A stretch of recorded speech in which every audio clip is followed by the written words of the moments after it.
聽日係日本311大地震15週年，福島縣仍然有超過2萬人未回鄉。有經營旅館嘅當地人話，希望俾更多人重拾到當地旅遊嘅信心。日本福島縣附近海域2011年3月11號發生9級地震，並引發巨大海嘯，導致福島第一核電站3個核反應堆冷卻系統失效，機組嘅堆芯熔毀，核反應堆發生爆炸，造成核洩漏事故，當地環境受到污染。福島縣大批居民離開當地避難。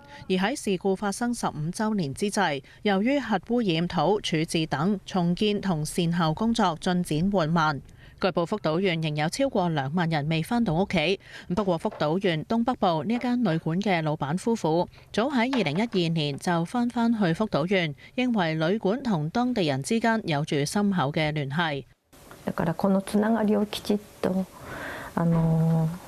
続けていく。そうするとまた町ができる。一度壊れたけどもう一度こう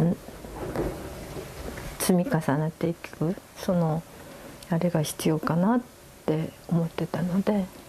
佢同拍檔每年自發對福島縣幾百個地點嘅空氣輻射水平展開2次測量，並喺地圖上用不同顏色標識輻射水平，同時設立實驗室檢測當地邊一啲嘅農產品可以安全食用。旅館老闆話：希望令到外界更多人重拾信心到當地旅遊。